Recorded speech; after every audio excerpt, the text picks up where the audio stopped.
Hi everyone, welcome to Little Flower Academy. This is Williams. Dear students, நம்ம 12th standard accountancy chapter 1 accounts from incomplete records பார்த்துட்டு இருக்கோம். இப்போ இந்த வீடியோவில் question number 19 உங்க text புக்ல பேஜ் நம்பர் 36 and 37ல இருக்கு இந்த question. இந்த question இப்போ ரீட் பண்ணுவாங்க, ஃபாலோ பண்ணுங்க. at the same time question உங்களுக்கு ஸ்க்ரீன்ல டிஸ்ப்ளே ஆகும், அதையும் ஃபாலோ பண்ணிக்கோங்க. question ரீட் பண்ணும்போது உங்கள் கையில் டெக்ஸ்ட் புக் இருந்துச்சுன்னா நீங்கள் அண்டர்ஸ்டாண்ட் பண்ணிக்கிறதுக்கு ரொம்ப நல்லாயிருக்கும். ஓகேங்களா? வீடியோவில் வருது அப்படின்றதுக்காக இதில் மட்டும் பார்த்துட்டு இருக்காமல் உங்கள் டெக்ஸ்ட் புக் கையில் இருக்கும் போது உங்களுக்கு ரொம்பவே ஹெல்ப்ஃபுல்லாக இருக்கும். டெக்ஸ்ட் புக்கை கையில் வச்சுக்கோங்க. ரைட்? இப்போ கொஸ்டின் ரீட் பண்ணுவாங்க, ஃபாலோ பண்ணுங்கள். Arun carries on hardware business and does not keep his book on double entry basis. The following particulars have been extracted from his book. Opening balance date 31/12/2017. Closing balance date 31/12/2018. Particulars: land and buildings. Opening balance 2,40,000. Closing balance 2,40,000. Stock in trade. Opening balance 1,20,000. Closing balance 1,70,000. Debtors. Opening balance 40,000. Closing balance 51,500. Creditors. Opening balance 50,000. Closing balance 45,000. Cash at bank. Opening balance 30,000. Closing balance 53,000. Other information for the year ending 31/12/2018 shown the following. Wages rupees 65,000. Carriage outward rupees 7,500. Sundry expenses rupees 28,000. Cash pay to creditors rupees 6 lakh. Drawings rupees 10,000. Total sales during the year were rupees 7,70,000. Purchase return during the year were rupees 30,000 and sales return were rupees 25,000. Depreciated land and buildings by 5%. Provide rupees 1,500 for doubtful debts. Prepare trading and profit and loss account for the year ending 31st December 2018 and the balance sheet as on that date. இப்போ இந்த கொஸ்டினில் நமக்கு எந்தெந்த information கொடுத்துருக்காங்க அப்படின்றத நம்ம ஒரு தடவை பார்த்துக்கிட்டோம். ஓகே, நான் உங்களுக்கு எக்ஸ்பிளைனும் பண்ணுறேன். உங்களுக்கு ஏற்கனவே சொல்லியிருந்தேன், எந்தெந்த இன்ஃபர்மேஷன் கொடுத்துட்டாங்களோ அதை நம்ம கேல்குலேட் பண்ணணும்னு அவசியம் கிடையாது. இல்லாத information like total debtors, total creditors, opening capital, இந்த மாதிரியான ஐட்டம்ஸ் வந்து எது எதெல்லாம் இல்லையோ அதை மட்டும் கேல்குலேட் பண்ணால் போதும் அப்படின்னு சொல்லியிருந்தேன். இப்போ நமக்கு ப்ரீவியஸ் கொஸ்டின்ஸ்லாம் பார்த்தீங்கன்னா கேபிட்டல் சொல்லி கொடுத்துட்டாங்க. இந்த கொஸ்டின் நமக்கு கேபிட்டல் கிடையாது. ஓகே, அதனால் நம்ம statement of affairs opening capital என்ன பண்ணணும், நம்ம கேல்குலேட் பண்ணியே ஆகணும். நெக்ஸ்ட்டு டோட்டல் சேல்ஸ்ன்னு சொல்லி கொடுத்துட்டாங்க. இந்த கொஸ்டினில் டோட்டல் சேல்ஸ்ன்னு சொல்லி கொடுத்துட்டாங்க. டோட்டல் சேல்ஸ்ன்னு சொல்லும் போது credit sales and cash sales ரெண்டுமே சேர்த்தா தான் நமக்கு நெட் சேல்ஸ், அதாவது டோட்டல் சேல்ஸ் நமக்கு கிடைக்கும் இல்லைங்களா? அவங்க கொடுத்துட்டாங்க. அப்போ நம்ம டோட்டல் டெப்டார்ஸ் அக்கௌண்ட் கேல்குலேட் பண்ணுற அந்த வேலை நமக்கு மிச்சம் இந்த இதில். நெக்ஸ்ட்டு கிரெடிட் பர்ச்சேஸோ இல்லை கேஷ் பர்ச்சேஸ் இல்லை டோட்டல் பர்ச்சேஸ் இந்த மாதிரி எதுவுமே கொடுக்கவே இல்லை. ஸோ தட் நம்ம என்ன பண்ணணும், இப்போ டோட்டல் கிரெடிட்டார்ஸ் அக்கௌண்ட் நம்ம ஓப்பன் பண்ணோம். பர்ச்சேஸ் ரிட்டர்ன் மட்டும்தான் கொடுத்துருக்குறாங்க. ஓகே, அப்போ நம்ம டோட்டல் கிரெடிட்டார்ஸ் அக்கௌண்ட் கம்பல்சரி நம்ம ஓப்பன் பண்ணி ஆகணும். ஆஸ் யூஷுவல் நமக்கு வந்து trading and profit and loss account and balance sheet. இந்த கொஸ்டினோட எண்டில் பார்த்தீங்கன்னா டெப்ரிசியேஷனும் கொடுத்துருக்குறாங்க, அடுத்து ப்ரொவிஷன்ஸ் ஆன் டெப்டார்ஸ்ன்னு சொல்லி கொடுத்துருக்குறாங்க. ஓகேங்களா? ஸோ இப்போ இது ரெண்டுமே வந்து பார்த்தோம்னா நமக்கு க்ளோசிங் பேலன்ஸில் இருந்து தான் கேல்குலேட் பண்ணும். உங்களுக்கு நான் ஏற்கனவே ஸ்டேட்மெண்ட் ஆஃப் அஃபேர்ஸ் சொல்லிக் கொடுக்கும்போதே உங்களுக்கு சொல்லியிருக்கிறேன். நான் இந்த டெப்ரிசியேஷனோ இல்லை இந்த ப்ரொவிஷன்ஸோ ஓப்பனிங் பேலன்ஸை அஃபெக்ட் பண்ணாது. ஓகேங்களா? ஏன்னா ஏன் அஃபெக்ட் பண்ணாதுன்றதை சொல்லிடுறேன். இந்த ஓப்பனிங் பேலன்ஸுன்றதை இப்போ பாருங்கள், இந்த சம பொறுத்த வரைக்கும் நமக்கு டேட் என்னென்னு வந்திருக்கு, 31/12/2017. இது என்னது, ப்ரீவியஸ் இயரோட க்ளோசிங் டேட். இது இவங்க இதை ப்ரிப்பேர் பண்ணதே எல்லாத்தையுமே கேல்குலேட் பண்ணி தான் ப்ரிப்பேர் பண்ணி வச்சுருப்பாங்க. நம்ம திரும்ப அதில் போய்ட்டு என்ன பண்ணணும்னு கிடையாது, டிஸ்டர்ப் பண்ணணும்னு கிடையாது. ஓகே, அதனால தான் ஓப்பனிங் கேபிட்டலில் நம்ம கேல்குலேட் பண்ண வேணாம்னு சொல்லியிருக்கிறேன். லாஸ்ட் இயரோட ப்ரீவியஸ் இயரோட க்ளோசிங் பேலன்ஸ் நெக்ஸ்ட் இயரோட ஓப்பனிங் பேலன்ஸாக இருக்கும். அதனால தான் லாஸ்ட் இயரோட க்ளோசிங் பேலன்ஸ் டேட் கொடுத்துருக்குறாங்க. ஓகேங்களா? ஸோ இப்போ நம்ம வந்து இந்த டெப்ரிசியேஷன் அண்ட் ப்ரொவிஷன்ஸ்லாம் வந்து நம்ம பேலன்ஸ் ஷீட்டில் தான் கேல்குலேட் பண்ணோம். உங்களுக்கு சம போட போட இன்னும் ஈஸியாகவே விளங்கும். இப்போ நம்ம சமுக்குள்ளே டைரெக்டாக போகலாம். வாங்க, இப்போ நம்ம statement of affairs. Okay, in the books of Mr. Arun, statement of affairs as on 31st December 2017. Okay 31/12/2017 அப்படின்னு இருக்கு. ஓகே நமக்கு நல்லாவே தெரியும் ஓப்பனிங் பேலன்ஸ் க்ளோசிங் பேலன்ஸ் கொடுத்துருக்காங்க, எது அசட்ஸ் எது லைபிலிட்டின்னு பிரித்து நம்ம போட வேண்டியதுதான். Very simple problem. பார்க்கலாம் வாங்க. கொஸ்டின் ரீட் பண்ணுங்க. அந்த ஓப்பனிங் பேலன்ஸ் க்ளோசிங் பேலன்ஸ் இருக்குது இல்லைங்களா, அதை ரீட் பண்ணுங்க. Land and buildings. Okay, land and building asset.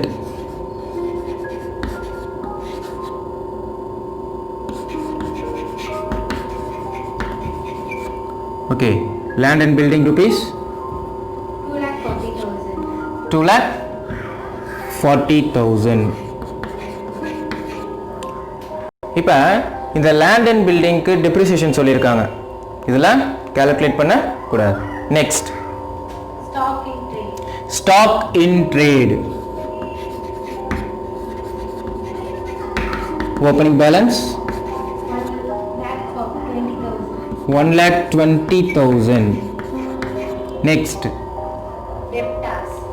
debtors provision சொல்லி நமக்கு இந்த கொஸ்டினில் கொடுத்துருக்காங்க இல்லையா, இதில் கால்குலேட் பண்ண கூடாது. லாஸ்ட்டாக நம்ம பேலன்ஸ் ஷீட் போடும்போது தான் கால்குலேட் பண்ணணும். Okay, debtors rupees 40,000. Next, creditors liability. Okay, rupees 50,000.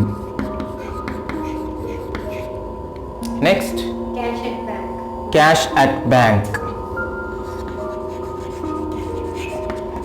bank asset rupees 30,000. Next, that's all. Okay, so இந்த மாதிரிலாம் ஒரு சிம்பிளான ப்ராப்ளம் 12th வந்து கொடுக்குறாங்க பாருங்கள். நமக்கு ஈஸியான நம்மளால் 5 மார்க்கை ஸ்கோர் பண்ண முடியும். ஸோ இப்போ இதை நம்ம வந்து பேலன்ஸ் பண்ணுவோம். 2,40,000, 3,60,000, 4,30,000 rupees, 4,30,000. ஓகே, ஸோ அதே வேல்யூவை நம்ம என்ன பண்ணோம், rupees 4,30,000 இங்கே போட்டு 4,30,000 50,000 நம்ம சப்ராக்ட் பண்ணால் என்ன கிடைக்கும் நமக்கு, rupees 3,80,000. ஓகே, rupees 3,80,000 நமக்கு கிடைக்கும். இது என்னது, ஓப்பனிங் கேபிட்டல். நம்ம பேலன்ஸ் ஷீட் போடும்போது இந்த கேபிட்டலை தான் அங்கே என்ன பண்ணணும், நம்ம மென்ஷன் பண்ணணும். ஓகேங்களா, பேலன்சிங் ஃபிகர். ஓகே, ஸோ இப்போ ஸ்டேட்மெண்ட் ஆஃப் அஃபேர்ஸ் முடிச்சாச்சு. ரொம்ப சிம்பிள். நமக்கு அசட்ஸ் என்ன லைபிலிட்டின்னு என்னன்னு தெரிஞ்சாலே போதும், ஈஸியாக நம்ம சம் சால்வ் பண்ணிடலாம். இப்போ வாங்க நம்ம டோட்டல் கிரெடிட்டார்ஸ் அக்கௌண்ட் போடலாம். டோட்டல் கிரெடிட்டார்ஸ் அக்கௌண்ட்லேருந்து நம்ம கிரெடிட் பர்ச்சேஸ் கால்குலேட் பண்ணுவோம். ஓகேங்களா, ஓகே, உங்களுக்கு நல்லாவே தெரியும் டோட்டல் கிரெடிட்டார்ஸ் அக்கௌண்ட்டோட ஃபார்மேட். நம்ம ஃப்ரீக்வெண்ட்டாக ப்ராப்ளம் போட்டிருக்கிறோம். டோட்டல் கிரெடிட்டார்ஸ் அக்கௌண்ட்டோட ஃபார்மேட்டோட ஓப்பனிங் பேலன்ஸ் எங்கேருந்து ஸ்டார்ட் ஆகும், கிரெடிட் சைட்லேருந்து நமக்கு ஸ்டார்ட் ஆகும். எப்போ சம் போட்டாலும் டைட்டில், இந்த டெபிட் சைட் கிரெடிட் சைட் இதெல்லாம் நீங்கள் மென்ஷன் பண்ணுறது ரொம்பவே முக்கியமானது. ஓகேங்களா, ஸோ வாங்க, opening balance by balance brought down. கிரெடிட்டார்ஸோட ஓப்பனிங் பேலன்ஸ், கிரெடிட்டார்ஸோட opening balance 50,000 rupees 50,000. Next other இன்ஃபர்மேஷன்ஸில் ரீட் பண்ணுங்க. ஓகே, வேஜஸ் வருமா, வராது. நெக்ஸ்ட், கேரேஜ் அவுட்வர்ட் இதில் வராது. நெக்ஸ்ட், சன்ட்ரி எக்ஸ்பென்சஸும் இதில் வராது. Next, cash paid to creditors. cash paid to creditors to cash account rupees 6 lakh. Next, drawings இல்ல வருங்களா, வராது. Next, total sales during the year were, total sales இதில் வராது, sales அது. Okay, right? purchase return during the year were, purchase return வரும் இல்லைங்களா, to purchase return rupees 30,000. Next, sales return இதில் கிடையாது. Next, depreciated land and okay, இதோட வேறு எதுவுமே இல்லை. ஆஸ் பர் த ஃபார்மேட் நம்ம க்ளோசிங் பேலன்ஸ் போடணும் இல்லையா? டு பேலன்ஸ் கேரி டவுன் கிரெடிட்டார்ஸோட closing balance rupees 45,000. Okay, so இப்போ பாருங்கள், டெபிட் சைடில் நம்ம ஆட் பண்ணோம்னா 6,75,000 வருது. ருபீஸ் 6,75,000. சேம் வேல்யூ இங்கே ரெக்கார்ட் பண்ணிக்கோங்க. ருபீஸ் 6,75,000. இந்த 6,75,000லேருந்து இந்த 50,000 சப்ராக்ட் பண்ணோம்னா we will get rupees 6,25,000. ஓகேங்களா? ஸோ இவருக்கு பேர் என்ன? Credit purchase by credit purchase balancing figure. எனக்கு இங்கே ஸ்பேஸ் இல்லாதனால நான் எப்படி எழுதிட்டு இருக்கேன். ஓகேங்களா? இப்போ நம்ம பர்ச்சேஸ் கண்டுபிடிச்சாச்சு. இப்போ நெக்ஸ்ட் நம்மளோட வேலைனா trading and profit and loss account balance sheet calculate பண்ணுறது. ஓகேங்களா? இப்போ நம்ம இதை நான் க்ளீன் பண்ணிவிட்டு trading and profit and loss account and balance sheet போடுறேன். ஃபாலோ பண்ணிக்கோங்க. Trading and profit and loss account நம்ம டைட்டில்லாம் எழுதிட்டோம். Okay, so as per the format நம்ம என்ன பண்ணணும், நம்ம போடலாம். First to opening stock.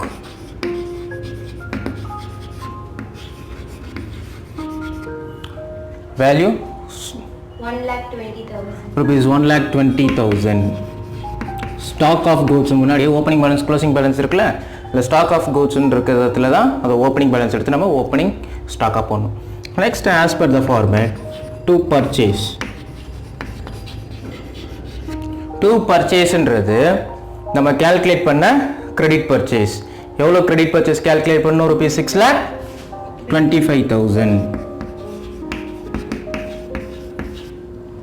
Okay, so இதோட நம்ம என்ன பண்ணுறோம்? Less purchase return.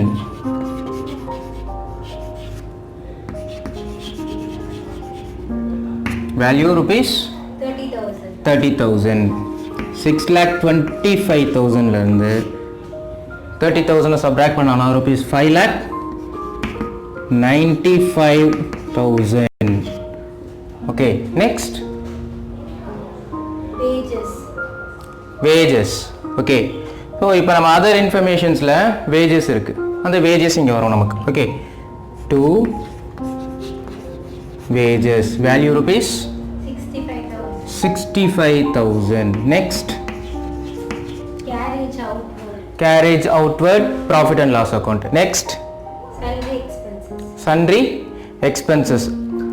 That's also comes under profit and loss account. Next cash paid to creditors.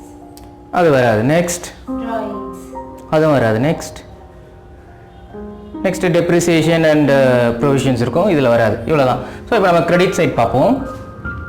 By sales. நமக்கு டோட்டல் சேல்ஸ்ன்னு சொல்லி கொடுத்தாங்க கொஸ்டினில் இல்லையா?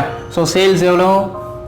7,70,000. Rupees 7,70,000. Okay, less sales return சொல்லி கொடுத்துருக்காங்க.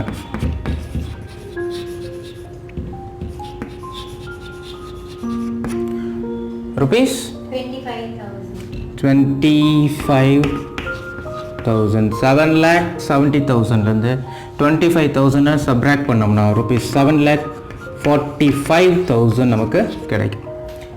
அடுத்து as per the format by closing stock. Opening balance closing balance இருக்கிற அந்த ஷெட்யூல் இருக்கு இல்லைங்களா, அதில் ஸ்டாக் ஆஃப் குட்ஸோட closing balance rupees 1,70,000. Anything else? That's all. ஓகேங்களா? இப்போ நம்ம சம்ம சால்வ் பண்ணுவோம். லாஸ்ட் ப்ராப்ளம் வரைக்கும் சிங்கிள் காலம் ரைஸ் பண்ணேன். சில ஸ்டூடெண்ட்ஸ்க்கெலாம் வந்து கிளியராக புரியணும் அப்படின்றதுக்காக நான் இப்போ அந்த 2 காலம்ஸ் ரைஸ் பண்ணி நான் போடுறேன். இதை க்ளீன் பண்ணிட்டு தான் நான் பேலன்ஸ் ஷீட் போடணும். ஓகேங்களா? ஸோ வாங்க நம்ம பேலன்ஸ் பண்ணுவோம். 7,45,000 ப்ளஸ் 1,70,000 பண்ணோம் அப்படின்னா ருபீஸ் 9,15,000.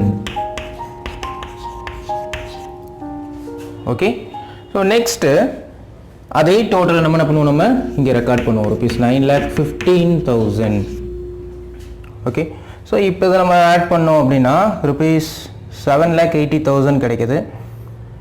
இந்த 9,15,000லேருந்து 7,80,000 நம்ம சப்ராக்ட் பண்ணோம் அப்படின்னா ருபீஸ் 1,35,000 நமக்கு கிடைக்குது. இந்த 1,35,000 தான் நமக்கு என்னவா இருக்கும், கிராஸ் ப்ராஃபிட். ஓகேங்களா. To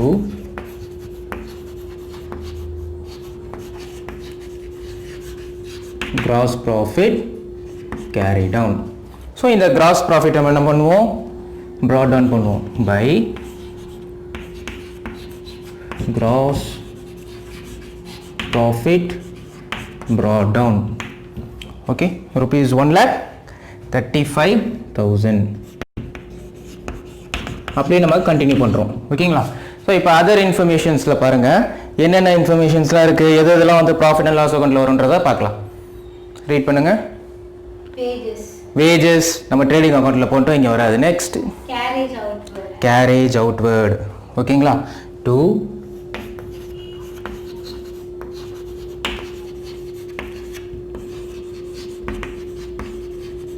value rupees 7,500. Next sundry expenses. To sundry expenses rupees 28,000. Next cash paid to creditors. வராது. Next Drawings. வராது. Next Total sales during the அதெல்லாம் நம்ம ரெக்கார்ட் பண்ணியாச்சு. Next purchase ரிட்டர்ன்லாம் போட்டாச்சு. Next sales return முடிஞ்சிருச்சு. Next depreciated land and so அந்த டெப்ரிசியேஷன்றது பிஸ்னஸ்க்கு வந்து ஒரு லாஸ். ஓகேங்களா. ஸோ அந்த டெப்ரிசியேஷனில் அந்த லாஸை என்ன பண்ணணும், நம்ம இங்கே காட்டணும். ப்ராஃபிட் அண்ட் லாஸ் அக்கௌண்ட்டில் நம்ம என்ன பண்ணணும், காட்டணும். இப்போ இந்த வேல்யூ எதுலேருந்து எப்படி நம்ம கேல்குலேட் பண்ணுவோம் அப்படின்னு பார்த்தா, க்ளோசிங் பேலன்ஸ், இந்த லேண்ட் அண்ட் பில்டிங்கோட க்ளோசிங் பேலன்ஸ் எவ்வளோ, 2,40,000. எத்தனை பர்சன்டேஜ் டெப்ரிசியேஷன், 5%. ஓகேங்களா. ஸோ இப்போ 2 depreciation on land and building. Okay. So 5% ன்னு சொல்லும்போது 2,40,000ல 5% is rupees 12,000. ஓகேங்களா. ஸோ அந்த 12,000 போடலாம். Okay. So one more information, provide 1,500 for doubtful debts. Okay. provide 1,500 for doubtful debts. அதையும் நம்ம என்ன பண்ணோம், to doubtful debts. இதுவும் வந்து பிஸ்னஸ்க்கு லாஸ். ஓகே. அதையும் நம்ம என்ன பண்ணோம், இங்கே நம்ம ஷோ பண்ணோம். ஓகேங்களா. So anything else, that's all. இப்போ நம்ம என்ன பண்ணிடலாம், பேலன்ஸ் பண்ணிடலாம். நமக்கு இங்கே ஸ்பேஸ் கம்மியாக இருக்குது. ருபீஸ் 1,35,000.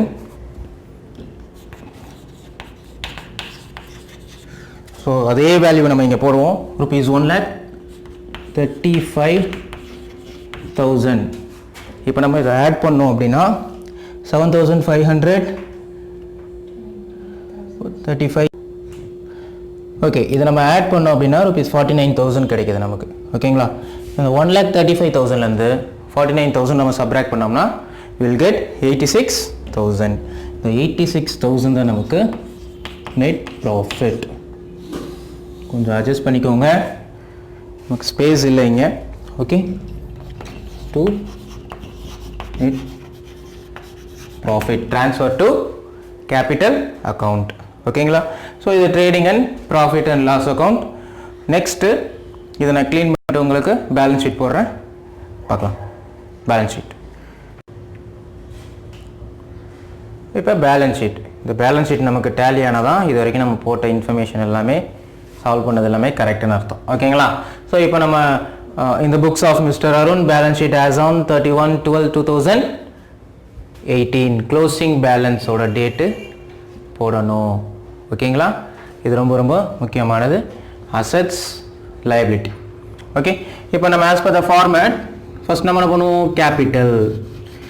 இங்கே கேபிட்டல் அப்படின்றது நம்ம ஓப்பனிங் கேபிட்டல் கால்குலேட் பண்ணோம் பார்த்தீங்களா, அது கேபிட்டல் வேல்யூ ருபீஸ் 3,80,000. rupees 3,80,000. இதோட என்ன பண்ணுறோம் நம்ம add net profit calculate பண்ணோம் பார்த்தீங்களா நம்ம trading and profit and loss accountல net profit rupees 86,000. Okay. So இது ரெண்டுத்தையும் நம்ம ஆட் பண்ணோம் அப்படின்னா 4,66,000 நமக்கு கிடைக்குது. ஓகே. ஸோ இப்போ நான் ஏன் வந்து இதை ஆட் பண்ணி இங்கே போட்டேன்னா நமக்கு கொஸ்டினில் drawings அப்படின்னு ஒரு இன்ஃபர்மேஷன் படித்தோம், ஞாபகம் இருக்குதுங்களா? ஸோ அந்த drawings-ஐ நம்ம லெஸ் பண்ணணும். drawings value rupees 10,000.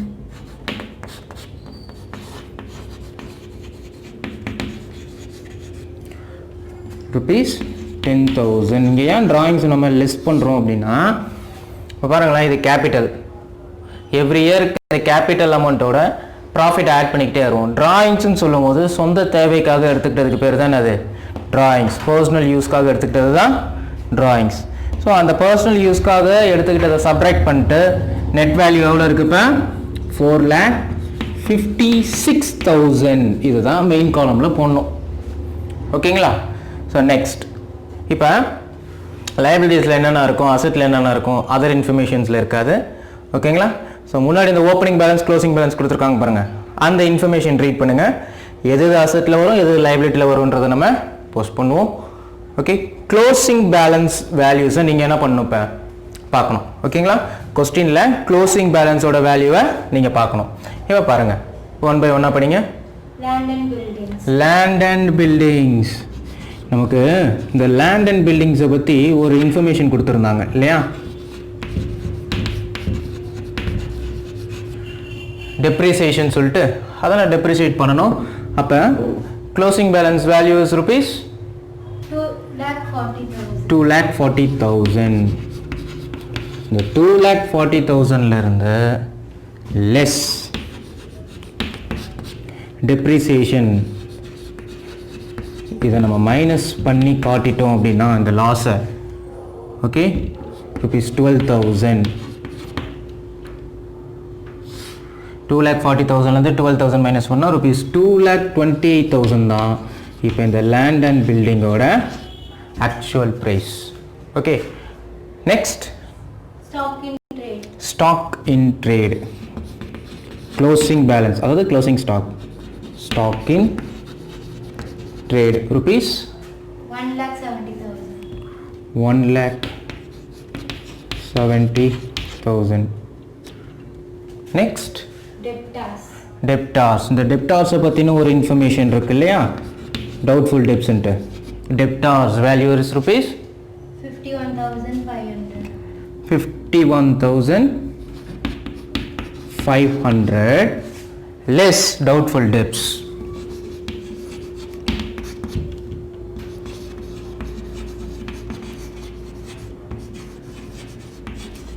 ருபீஸ் 1,500ன்னு போட்டோம், கரெக்டுங்களா? இதை மைனஸ் பண்ணோன்னா நமக்கு 50,000. நெக்ஸ்ட் கிரெடிட்டார்ஸ் எங்கே வரும் நமக்கு? liabilities. Okay. Rupees 45,000. Next cash at bank.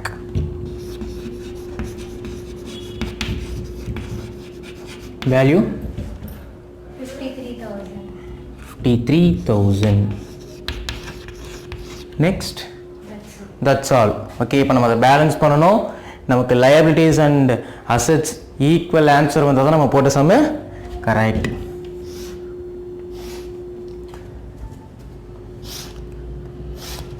ஓகேங்களா?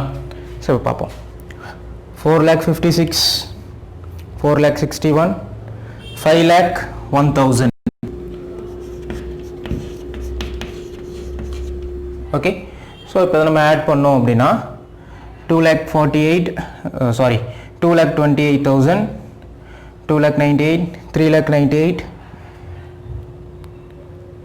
3,98,000, 4,48,000, 4,48,000, 4,51,000, 5,01,000. ஓகே, இப்போ நமக்கு both assets and liabilities are equal. நமக்கு sum tally ஆயிடுச்சு. ஓகேங்களா, இந்த sum correct. So very simple. நம்ம அண்டர்ஸ்டாண்ட் பண்ணிக்கணும். நான் திரும்ப சொல்கிறது, கையில் புக் வச்சுக்கோங்க. சம் போடும்போது ஸ்கூலில் எப்படி நம்ம புக் வச்சுக்கிறோமோ அதே மாதிரி ஒவ்வொரு சம் போடும்போது கொஸ்டின் உங்கள் கையில் வச்சுக்கிட்டு இதை லிசன் பண்ணீங்க அப்படின்னா வெரி சிம்பிள், ஈஸியாக அவங்களாலையும் எல்லாருனாலையுமே ஸ்கோர் பண்ண முடியும். ஓகே, ஸோ தேங்க்ஸ் ஃபார் வாட்சிங். ஏதாவது டவுட்ஸ் இருந்துச்சுன்னா கமெண்ட் பண்ணுங்கள். Surely help.